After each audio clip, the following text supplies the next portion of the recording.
மீனத்தினுடைய பலம் என்பது பணத்தினால மட்டும் இல்லைங்க, நல்ல மனசுனால தான். அவங்களுடைய வாழ்க்கையில் அதிர்ஷ்டம் கிடைப்பது அவங்க செய்த புண்ணிய காரியங்கள்னால தான். அம்மா 4 திசையிலிருந்து ஒருத்தருக்கு பிரச்சனை வந்தால் பரவாயில்ல, எங்களுக்கு 8 திசையிலிருந்து பிரச்சனை வருதுயா. வடக்கு மட்டும் இல்லை, வடகிழக்குல இருந்து வருது, தெற்க மட்டும் இல்லை, தென்மேற்குல இருந்து வருது. ஆக எங்களுக்கு மட்டும் எல்லா மூலையில இருந்தும் பிரச்சனை வருதுன்னு சொன்னா அது மீனராசி. மீனராசிக்காரர்களுக்கு தடைப்பட்ட காரியங்கள் மீண்டும் அப்படியே குதிரை வேகத்தில் எந்திரிச்சு ஓடக்கூடிய ஒரு தன்மையை கொடுக்கக்கூடிய உதவக்கூடிய எண் யாராக இருக்கும் என்றால், இப்ப இருக்கக்கூடிய செல்வத்தின் மூலமான மதிப்பை பன்மடங்கு உயர்த்தக்கூடிய எண் என்று சொன்னால், நிறைய மீனராசிக்காரங்க நான் 7ஆம் தேதி தாங்க காசு கொடுத்தேன், வாங்க முடியலங்க. 7ஆம் தேதி தாங்க பத்திரத்துக்கு அட்வான்ஸ் கொடுத்தேன், ஒரு இடத்துக்கு காசு கொடுத்தேன், பத்திரம் எழுதிக்கலான்னு சொன்னாங்க, ஏமாத்திட்டாங்க. 7ஆம் தேதி தாங்க நகை காணாம போச்சு. லக்கியான எண்களை சரியான நட்சத்திர நாளிலே பயன்படுத்தி சரியான யோக நிற உடையை அணிந்து தனக்கான வழிபாடுகளை மேற்கொண்டு செய்தால் எந்த காரியமும் தோக்கிற நிலையில் இருக்கக்கூடிய காரியங்கள் கூட மீனத்திற்கு ஜெயிக்குங்க.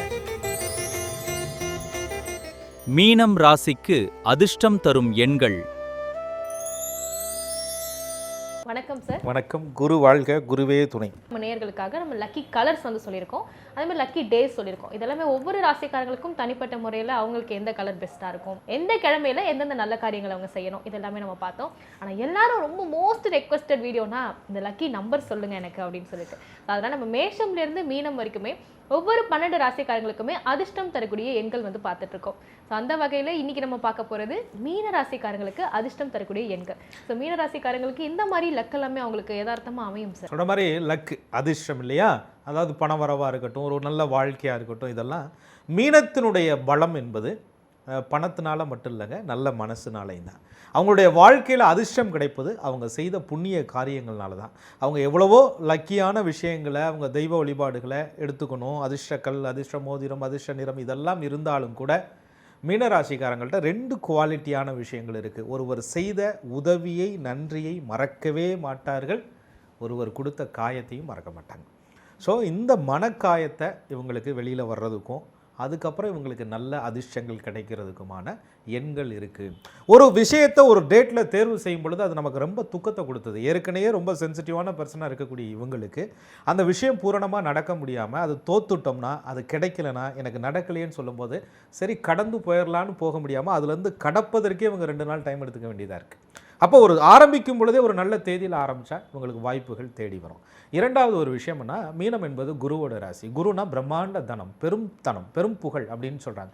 அப்போ ஒரு நல்ல தேதிகளை அவங்க தேர்வு பண்ணி ஒரு வங்கி கணக்கு ஓப்பன் பண்ணும்போதோ, மற்ற விஷயங்கள் பண்ணும்போதோ, ஒரு குடுக்கல் வாங்கல் இதெல்லாம் பண்ணும்போதோ பணம் சார்ந்த விஷயங்களுக்கும் சில எண்கள் இவங்களுக்கு துணையாக இருக்கும். அடுத்து மீனத்தை பொறுத்தவரையும் ஒரு கல்வி, ஒன்றை கற்றுக்கிறது, ஒன்றை இன்னொருத்தருக்கு போதிக்கிறது, சொல்லிக் கொடுக்கறது, கிரகிக்கிறது இப்படிலாம் இருக்குது. அப்போ ஒரு நல்ல தேதிகள் என்பது இவர்களுடைய வாழ்க்கையில் பணம் மட்டும் இல்லைங்க, சில குரு உபதேசங்கள் பெறுவதற்கும், சொல்லி கொடுப்பதற்கும், ஞானம் பெற்றுக்கொள்வதற்கும், கணக்கு வழக்குகள் சம்பந்தப்பட்ட விஷயங்களுக்கும், எல்லா விஷயங்களுக்குமே எண்கள் என்பது மீனத்திற்கு சரியான கண்களை கண்டிப்பாக திறக்கும். மீன ராசிக்காரங்களுக்கு அதிர்ஷ்டம் தரக்கூடிய எண்ணில் முதன்மையான எண்ணுன்னா எதை சொல்வீங்க சார்? மீனத்திற்கு முதன்மையான எண்ணுன்னு சொல்லும்போது குரு பகவான் ராசிநாதன் அப்படின்னு சொல்கிறோம். ஏன் அது முதன்மையான எண் அவருடைய எண்ணுன்னு சொன்னால், இவங்களுக்கு தொழில் கிரகமாக அவர் தாங்க வர்றார். இவங்களுடைய ஆன்ம பலம், இவங்களுடைய எல்லா செயலும் செய்வதற்கு ஒரு உத்வேகத்தை கொடுக்குறவர். உத்வேகங்கிறத விட ஒரு தெய்வத்தினுடைய அனுகூலம் உங்களுக்கு கிடைச்சிட்டா, ஒரு குருவினுடைய ஒரு பார்வை உங்களுக்கு கிடைச்சிட்டா, தடைப்பட்ட காரியங்கள் கூட திரும்ப நடக்கும். குரு பார்க்க கோடி நன்மைன்னு சொல்கிறாங்க. மீனராசிக்காரர்களுக்கு தடைப்பட்ட காரியங்கள் மீண்டும் அப்படியே குதிரை வேகத்தில் எந்திரிச்சு ஓடக்கூடிய ஒரு தன்மையை கொடுக்கக்கூடிய உதவக்கூடிய எண் யாராக இருக்கும் என்றால் 3. இந்த குருவினுடைய ஆதிக்க எண்ணை பயன்படுத்தும் போது ஞானம் கிடைக்குது, செல்வம் கிடைக்குது, அவர்கள் அறிவு விருத்தி கிடைக்குது, தொழில் வளம் பெருகுது, தொழிலுக்கான புதிய பாதைகள் கிடைக்குது. ஒரு தொழில் பார்ட்னரை தேர்வு பண்ணுறீங்க, ஒரு தொழிலுக்கு இன்வெஸ்ட்மெண்ட் பண்ணுறீங்க, ஒரு ஷேர் மார்க்கெட்டுக்கு பணம் போடுறீங்க, அல்லது ஒரு தொழிலுக்காக கடன் வாங்குறீங்க, 3ஆம் தேதியை பயன்படுத்தலாம். உயர்கல்வி கற்றுக்குறீங்க, கல்விக்காக சில விஷயங்களை நீங்கள் முயற்சி பண்ணுறீங்க, தடைப்பட்ட கல்வியை மீண்டும் தொடர்றீங்க, 3ஆம் தேதியை பயன்படுத்திக்கலாம். குழந்தைகளுக்கான செல்வ சேமிப்பு விஷயங்களை சேர்க்குறீங்க, அவர்களுடைய கல்விக்காக உதவுறீங்க, குழந்தைகளுடைய அடுத்த குழந்தைக்கு அடுத்த ட்ரீட்மெண்ட் பார்க்குறீங்க, குழந்தைகள் ரொம்ப நாளாக இல்லை, அந்த தம்பதிகள் ஒரு ட்ரீட்மெண்ட்டுக்கு ஒரு தேதி குறித்து போகலான்னு சொன்னால் 3ஆம் தேதி மீனராசிக்காரர்களுக்கு உதவக்கூடிய எண்ணாக இருக்குது. தொழில் வளம் மட்டும் இல்லைங்க, மன நிம்மதியையும் தரக்கூடிய எண் என்று சொன்னால் முதன்மையான ராஜயோக எண் 3. தொழில் சம்மந்தப்பட்டது, குழந்தை நலனுக்கு எல்லாத்துக்குமே நம்ம 3வது எண்ணை வந்து மீனராசிக்கு சொல்லியிருக்கோம். அதே மாதிரி இந்த பண வரவு, பணம் சார்ந்த விஷயங்கள் வந்து செல்வ செழிப்பு எல்லாமே வந்து பயங்கரமாக டபுள் ஆகணுங்க அப்படின்னா மீனராசிக்கு எந்த எண்ணை சொல்லலாம்? அதான் தனம் அப்படின்னு பேசிட்டாலேங்க 2ஆம் இடம்னு சொல்லக்கூடிய எண். 2ஆம் இடங்கிறது குடும்பம் மற்றும் தனம் செல்வாக்க சொல்கிறது. அப்போ மீனராசிக்காரர்களுக்கு கனவுகள் நிறைய அதிகம் இருக்கும். அந்த கனவுகளை நிறைவேற்றுவதற்கு லட்சியம் வேணும் இல்லையா, முயற்சி தைரியத்தை கொடுக்கணும் இல்லையா. கனவு சோர்ந்துட்டு அவங்களால அடுத்த கட்டத்துக்கு போக முடியாது. அவங்களுடைய எண்ணங்களே கனவுகளுக்குள் தான் இருக்கும். அந்த மனக்கோட்டை கட்டுவார்கள். அந்த மனக்கோட்டை நிஜமாகணும்னா ஒரு உத்வேகமான முயற்சி வேணும், ஒரு உழைப்பு வேணும், ஒரு தைரியம் வேணும், ஒரு சப்போர்ட் வேணும், போட்டி அதில் ஜெயிக்கணுங்கிற எண்ணங்கள் வேணும் இல்லையா. இந்த எண்ணங்களை கொடுக்கக்கூடிய எண்ணாக செவ்வாய் பகவானுடைய ஆதிக்க எண் 9 அமையும். ஒரு கூடுதல் சிறப்பு பாருங்கள், 2ஆம் அதிபதியாகவும் செவ்வாய் வராரு, 9 கூடிய பாக்யாதிபதியாகவும் செவ்வாய் வராரு. உங்களுக்கு 2ஆம் இடங்கிற தனத்தின் மூலியமான புகழை, உங்கள்கிட்ட இருக்கக்கூடிய செல்வத்தின் மூலியமான மதிப்பை பன்மடங்கு உயர்த்தக்கூடிய எண் என்று சொன்னால் மீனத்திற்கு நம்பர் 9. வாழ்க்கையில் எத்தனை துன்பங்கள் வந்தாலும் கூட அதை கடந்து போவதற்கு 9ஆம் தேதி 9வது கூட்டு எண் இவர்களுக்கு மிகப்பெரிய நன்மைகளை கொடுக்கும். கூட்டு எண்களாக 9ல் வரக்கூடிய எல்லா எண்களுமே எடுத்துக்கலாம்னு சொன்னீங்க. அப்போ 9, 18, 27 இந்த எல்லா எண்களையுமே நம்ம பயன்படுத்திக்கலாம் அப்படின்றது நம்ம தெரியும். நிச்சயமா. அதாவதுங்க 3லையும் நான் சொன்னேன். 3வது எண் வந்து உங்க பயன்படுத்தலாம்னு சொல்லும்போது 12 எடுத்துக்கலாமா, தாராளமாக எடுத்துக்கலாம். 30 எடுத்துக்கலாமா, தாராளமாக எடுத்துக்கலாம். ஆனால் 21 எடுத்துக்கலாமா, எடுத்துக்கலாம். ஆனால் நீதானியா 3ஆம் நம்பர் கூட்டல் வந்தாலே சரியா இருக்கும்னு சொன்னால் நான் அந்த தேதியில் போய் செஞ்சேன், பாதியில் நின்று போச்சுன்னா உங்கள் சுய ஜாதகப்படி அன்றைய நாள் வந்து சந்திராசிரமமாக இருக்கக்கூடாது, உங்கள் ராசிக்கு யோகமான கிழமைகளாக இருக்கணும். இதெல்லாம் இருந்து இந்த எண்ணையும் நீங்கள் பயன்படுத்தும் போது ரொம்ப சிறப்பாக இருக்கும். ஒன்றுமே இல்லை, கிழமையும் சரியாக அமையலைனா சந்திராசிரமம் இல்லாத நாளாக பார்த்துக்கங்க.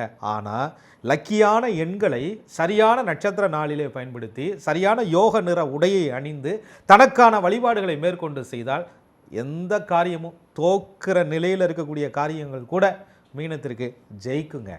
மீனராசிக்காரங்களுக்கு நீங்கள் சொல்லும்போது அந்த கனவுகள் இவங்கள்ட்ட அதிகமாக இருக்கும். அந்த லட்சியம் வந்து ரொம்ப ஸ்ட்ராங்காக வைப்பாங்கன்னு சொன்னீங்க. அந்த லட்சியம் எல்லாமே பலிக்கிறதுக்கு கனவெல்லாம் பலிச்சு அந்த புகழ் அடைவாங்கல்ல சார், அது ஒரு கௌரவமான ஒரு லைஃப். ஸோ புகழ், கௌரவம் இது எல்லாத்தையுமே நம்ம வந்து அழகாக இந்த தேதியில் எடுத்துக்கலாம் அப்படின்னா எந்த தேதியில்? அதாவது புகழ் அடையணும். நீங்கள் கனவு அப்படின்னு சொல்லும்போது அது எதை நோக்கியாக இருக்கும்? ஒரு புகழை நோக்கியதாக இருக்கும். அந்த கனவுகள் பலிக்கணும் அப்படின்னு சொல்லக்கூடிய விஷயங்களை தொடர்ந்து கனவு கண்டுக்கிட்டே இருந்தால் அதுலேயும் வந்து அவர்களுக்கு அது சீக்கிரம் வெற்றியே கிடைக்கும். ஒரு புத்தகத்தை படித்தால் கூட அதில் இருக்கக்கூடிய கதாபாத்திரத்தை நினைத்து கவலைப்படக்கூடிய மீனராசிக்காரர்கள் அந்த கவலையிலிருந்து வெளியில் வரணும், அவங்களுடைய கனவுகளை நோக்கி பயணப்படணும் அப்படின்னு சொன்னால் 1வது எண் இவர்களுக்கு மிகப்பெரிய ஒரு உபயோகரமான எண். 6குடையவனாக சூரிய பகவான் வந்தாலும் கூட குருவிற்கு அதிநட்பு கிரகமாக இருந்து அந்த சூரியனுடைய முழு ஆளுமை, புகழ், தலைமை தாங்கும் திறன், கௌரவம் இது எல்லாத்தையும் கொடுக்கக்கூடிய எண் என்று சொன்னால் 1வது எண். ஆக மீனராசிக்காரர்களுக்கு 1வது எண் என்பது புகழை கொடுக்கும், பாக்கியத்தை கொடுக்கும். இப்போ நிறைய பேர் வந்து இப்போ மீனராசிக்காரங்களுக்கு இப்போ நம்ம 1வது எண்ணை வந்து நம்ம சொல்லியிருக்கோம். இப்போ 1 மட்டுமே நம்ம எடுத்துக்க முடியாது. கூட்டு எண்களாக வரும்போது இப்போ இந்த 100, 1000 இதெல்லாமே பூஜ்ஜியத்தோடு சேர்த்து அவங்க அப்படி எடுத்துக்கிறாங்க. வாகன எண்ணுக்கு நிறைய இடத்துலாம் அந்த மாதிரி அவங்க எடுத்துக்கலாங்களா? நிச்சயம். அதாவதுங்க விஐபி நம்பர்னு சொல்லுவாங்க. எல்லா நம்பரையும் தனித்தனியாக கூட்டி மொத்தமாக வரக்கூடிய எண். ஒரு பெயர் வைக்கும்போது கூட அப்படி தான் பண்ணுறோம். உடல் எண், உயிரெண்ணு போட்டு கடைசியில் விதி எண்ணுன்னு வைப்போம். அது மாதிரி இந்த டோட்டல் நம்பர் அதை பார்க்கும்போது ஒன்றாக வந்தால் மீனத்திற்கு ரொம்ப சிறப்பு. அது ஒரு ராஜ கம்பீரத்தை கொடுக்கக்கூடிய எண்ணாக இருக்கும். ஸோ விஐபிஸ் எல்லாருமே இந்த நம்பர்ஸ் எல்லாமே யூஸ் பண்ணுவாங்கன்றது நம்ம நிறைய பேர் வந்து பார்க்கறது உண்டு. நிறைய வாகனங்கள் எல்லாமே நம்ம பார்க்குறோம். நிறைய ஒரு ஃபேன்சியான நம்பராகவே இப்போ வந்து போயிட்டுருக்கு. அப்போ அந்த அரசியல் ரீதியான விஷயம் இல்லை ரொம்ப ஒரு டாப் பிஸ்னஸ்மேனாக இருக்காங்கன்னா இந்த மாதிரியான எண்களை பயன்படுத்தி 1வது எண் அப்படின்னு சொல்லக்கூடிய அந்த எண் வந்து இவர்களுக்கு யோகமாக அமைஞ்சிருக்கு. விவிஐபி நம்பர்னு சொல்கிறாங்க. 9வது எண் என்பது தைரியம், வீரியத்தை கொடுக்கக்கூடிய எண்ணாக இருக்குது. நிறைய நம்பர்ஸ் பார்த்தீங்கன்னா 999 இதெல்லாம் யூஸ் பண்ணுவாங்க. அல்லது தனித்த 9 அப்படிங்கிற வாகன எண்களை நீங்கள் பார்த்துருப்பீங்க. ராசிநாதன் என்று சொல்லக்கூடிய குரு பகவான் தெய்வத்தினுடைய அனுகூலமே இவங்களுக்கு கிடைச்சிருக்கு. இவங்க பிறந்ததுக்கப்புறம் விஐபி ஆகணுங்கிற அவசியம் இல்லை. மீனத்தில் பிறந்ததே ஒரு விவிஐபி அந்தஸ்து தான். ஏன்னா 9, 1, 3 எல்லாமே இவர்களுக்கு யோகமாக அமைந்ததே சிறப்பு தானே. அதனால இவர்கள் அந்த கூட்டு எண்ணை சரியாக பயன்படுத்தினால் என்றிருந்தாலும் மீனராசிக்காரர்கள் நன்றாகவே இருப்பார்கள். மீனராசிக்காரங்களுக்கு அவங்க பிறந்ததே ஒரு விவிஐபி ஃபீல் தாங்க. ஏன்னா அந்த நம்பர்ஸ் எல்லாமே அவங்களுக்கு அப்படியே சாதகமாகவே அமைஞ்சிருக்கு. ஸோ ராகு பகவான், கேது பகவானோட இடமான அந்த 4, 7 இவங்களுக்கு சாதகமாக அமையுமா சார்? நிச்சயமாக. பிறக்கும்போது அந்த அமைப்பு இருந்தாலும் கூட வாழ்க்கை முறை எப்படி அவர்களை கொண்டுட்டு வருது அப்படின்னு பார்க்கும்போது நிழல் கிரகங்கள் தான். ஒரு பலனை அதிகப்படுத்தி கொடுக்கறதுக்கும் ஒரு பலனை குறைத்து கொடுப்பதற்கும் ஒரு மீனத்திற்கு ஒரு பெரும் பணம் வர வேண்டிய யோகம் இருக்குது. ஆனால் ராகு கேது பகவானுடைய நிலைமைகள் சாதகமாக இல்லை. அந்த பெரும் பணம் கம்மியாக போயிடும். ஒரு மீனத்திற்கு ஒரு சிறிய பணம் வர வேண்டியது இருக்குது. ஆனால் பார்த்தீங்கன்னா திடீர்னு அது ஒரு பெரிய பன்மடங்கு லாபமாக கொடுத்துரும். சின்ன முதலீடுகள் பெரிய லாபத்தை கொடுக்கும். இப்படி திடீர் லக்கின்னு சொல்கிறாங்கல்ல, எதிர்பாராத ஜாக்பாட்டுங்க, எதிர்பாராத அதிர்ஷ்டங்க. எனக்கு நான் ஏதோ லேசாக நினச்சேன், சும்மா இவ்வளோலாம் கிடைக்குமான்னு நினச்சேன், இது பெரிய ஒரு மாற்றத்தை கொடுத்துருச்சு, இதில் போட்டேன், ஆனால் போட்ட டேட்டு பார்த்தா இப்படி இருக்குது அப்படின்னு சொல்லுவாங்க. அல்லது இந்த தேதியில் நான் அந்த வீட்டுக்கு போனதுலேருந்தே ஒரே கெட்ட கனவு, தூக்கம் இல்லை, நிம்மதி இல்லை, படிப்பு கட்டிருக்கு, பிள்ளைங்களுக்கு ஒரே சண்டை சச்சரவாக இருக்குது, ஏதோ ஒன்று அப்சர்வ் பண்ண முடியுது, ஜாதகம் பார்க்குறோம் சரியாக இருக்குது, வாஸ்து பார்க்குறோம் சரியாக இருக்குது, ஆனால் டோர் நம்பர் சரியில்லை அப்படின்னு சொல்லுவாங்க. ஆக ஒரு எண்களை நீங்கள் எல்லா விஷயத்துலையும் அப்ளை பண்ண முடியாது, ஆதாரில் அப்ளை பண்ண முடியாது. ஆனால் எந்தெந்த விஷயங்களை உங்களால் பயன்படுத்தி கொள்ள முடியுமோ அதில் பயன்படுத்தி கொண்டால் வெற்றி. ஆக ராகு கேது பகவானுடைய நிலைமையை அறிந்து மீனராசிக்காரங்க பயன்படுத்திக்கணும். ராகு கேது பகவான் என்ன சொல்கிறாங்க? ஆமேடு எருது சுறா நண்டு கண்ணில் ராகு அமர்ந்து 4 திக்கிலும் கிரகங்கள் முற்றிடில் பூமேடை துயிலுறங்கும் ராஜயோகம்னு சொல்கிறாங்க. அப்போ ராகு பகவான் மீனத்திற்கு என் நிலையில் இருக்கிறார். அவருக்கு சதுர்கேந்திரங்களில் யார் இருக்கிறார்? ராசிநாதன் குருவினுடைய தொடர்பு இருக்கா, பார்வை இருக்கா, எந்த சாரத்தில் நிற்கிறார், இப்படிலாம் சில அமைப்புகள் இருக்குது. அப்போ தான் ராகு ஃபேவர் பண்ணுவார்னு இருக்குது. அதே போல் மீனத்தில் பிறந்த 3 நட்சத்திரக்காரர்களுக்கு ராகு பகவானுடைய தசாபுத்தி அப்படின்னு எடுத்து பார்க்கும்போது இதில் உத்திரட்டாதிக்கு சனி புதன் கேது சுக்கிரன் சூரியன், ராகு பகவான் வர்றதுக்கு வாய்ப்பே இல்லை. ரேவதி நட்சத்திரத்தில் பிறந்தவர்களுக்கு புதன் கேது சுக்கிரன் சூரியன் சந்திரன் செவ்வாய், ராகு வருவதற்கு வாய்ப்பே இல்லை. பூரட்டாதியில் பிறந்தவர்களுக்கு குரு சனி புதன் கேது சுக்கிரன் சூரியன் சந்திரன் வாய்ப்பே இல்லை. ஆனால் கேது பகவானுடைய தசாபலன்கள் ரேவதியில் பிறந்தவர்களுக்கு வரும், உத்திரட்டாதியில் பிறந்தவர்களுக்கு வரும், புரட்டாதியில் பிறந்தவர்களுக்கு வரும். அப்போ இந்த 7வது எண் இவர்களுடைய வாழ்க்கையில் பெரிய சதிராட்டத்தை கூட கொடுத்து விடலாம். ஆக 7ஐ பயன்படுத்தும் பொழுது ஒரு மாய பிம்பம் இவர்களுடைய வாழ்க்கையில் தோன்றலாம். 7 இவர்களுடைய மனசை பாதிப்படைய செய்யலாம். 7 இவர்களுக்கு நம்பிக்கை மோசடிகளை தரலாம். 7ஆம் தேதியை மீனராசிக்காரர்கள் பயன்படுத்த வேண்டும் என்றால் சுய ஜாதகத்தில் கேது பகவானுடைய நிலையறிந்து நீங்கள் பயன்படுத்தணும். நிறையா மீனராசிக்காரங்க நான் 7ஆம் தேதி தாங்க காசு கொடுத்தேன், வாங்க முடியலங்க, 7ஆம் தேதி தாங்க பத்திரத்துக்கு அட்வான்ஸ் கொடுத்தேன், ஒரு இடத்துக்கு காசு கொடுத்தேன், பத்திரம் எழுதிக்கலான்னு சொன்னாங்க, ஏமாற்றிட்டாங்கங்க, 7ஆம் தேதி தாங்க நகை காணாமல் போச்சு. இப்படி நிறையா மீனராசிக்காரர்கள் சொல்வதை ஆய்வுக்கு உட்படுத்தி தான் நான் இதை சொல்கிறேன். ஸோ 7 என்பது மீனத்திற்கு மிகப்பெரிய ஒரு கவனம் தேவை. சுயஜாதத்தில் வலுவாக இருந்தால் அதுவே மிராக்கிள் பண்ணுங்க, அதுவே பெரிய மாற்றத்தை தருங்க. மீனராசிக்காரங்களுக்கு இந்த 7வது எண்ணில் ஒரு மாயை, ஒரு பிம்பம் தான் சொல்லியிருக்கீங்க. ஸோ மீறி இருக்கக்கூடிய எண்கள்னு இருக்காங்கல்ல சார், 2 இருக்குது, 5 இருக்குது, 6, 8. ஸோ இதெல்லாமே அவங்க எப்படி ஹேண்டில் பண்ணுறது? அந்த டேட்ஸ் வரும்போது இவங்க எப்படி இருக்கணும், எந்தெந்த விஷயங்கள் பண்ணணும்? நிச்சயமாக. அதாவதுங்க, மாதத்தில் இந்த 3 தேதி எனக்கு ஆகாதுன்னு ஒதுக்கி வைக்க வேண்டிய அவசியமும் இல்லை. அன்றைய நாள் இவர்களுக்கு மற்ற அமைப்புகள் சாதகமாக இருக்கும்போது, கிரக அமைப்புகள்லாம் சாதகமாக இருக்கும்போது பயன்படுத்தலாம். கூடுமானவரை மீனராசிக்காரர்கள் 5வது எண்ணை கொஞ்சம் அவாய்ட் பண்ணுறது நல்லது. அம்மா 4 திசையிலிருந்து ஒருத்தருக்கு பிரச்சனை வந்தால் பரவாயில்ல, எங்களுக்கு 8 திசையிலேருந்து பிரச்சனை வருதியா? வடக்கு மட்டும் இல்லை, வடகிழக்குல இருந்து வருது, தெற்க மட்டும் இல்லை, தென்மேற்குல இருந்து வருது. ஆக எங்களுக்கு மட்டும் எல்லா மூலையில இருந்தும் பிரச்சனை வருதுன்னு சொன்னால் அது மீனராசி. ஆக மீனராசிக்காரர்கள் 5வது தேதியை கொஞ்சம் ஆற போடுங்கப்பா, 6ஆம் தேதியில் கொஞ்சம் கவனமாக இருங்கப்பா, 7ஆம் தேதியில் விழிச்சு பாருங்கப்பா, 8ஆம் தேதியில் தடைகள் வருமப்பா, 9ஆம் தேதி தான்ப்பா ஜெயிக்கும் உங்களுக்கு. 9 மீனத்திற்கு வெற்றியை தரும் எண். சரிங்க சார், நீங்கள் சொல்கிறது மாதிரி இந்த 5ல் ஆரம்பித்து 6, 7, 8 ஒரு வழியாக 9ல் உங்களுக்கு ஒரு லக்கு கிடச்சிருச்சு. அதனால பண்ணுறாங்க. ஏன்னா முன்னாடி இந்த 2வது நம்பர்னு ஒன்று இருக்குது. ஸோ மீனராசிக்கு 2வது சாதகமாக அமையுமா சார்? ராசிக்கு 5க்குடைய சந்திர பகவான் ராசி மேலே உட்காந்துருக்கிறார். சந்திர பகவானுடைய ஆதிக்கம் என்பது 2. ஆனால் அந்த சந்திர பகவான் இந்த 3 நட்சத்திரத்தில் ஏதோ ஒரு நட்சத்திரத்தில் ஒரு பாதத்தில் இருப்பார். அந்த நட்சத்திரம் இவர்களுக்கு அந்த சந்திர பகவானுக்கு என்ன அம்சத்தை சொல்லுது அப்படிங்கிறத பொறுத்து அந்த நட்சத்திரநாதன் எப்படி இருக்கிறார். நட்சத்திரம் என்ன சொல்லுதுன்னா, உதாரணமாக சந்திர பகவான் உத்திரட்டாதியில் நிற்கிறார். நட்சத்திரநாதன் யார்? சனி பகவான். அவர் எங்கே இருக்கிறார், என்ன பார்வையில் இருக்கிறார், சந்திரனோட தொடர்பில் இருக்கிறாரா? மனநிலையை பாதிக்க வச்சுருங்க. ரொம்ப போட்டு குழப்பமாக இருக்கும். இன்றைக்கி முடிவு எடுக்கலாம், வேணாம், காலையில் முடிவு, சாயந்தரம் வேறு முடிவு, மாற்றி யோசிப்பாங்க மீனராசிக்காரங்க.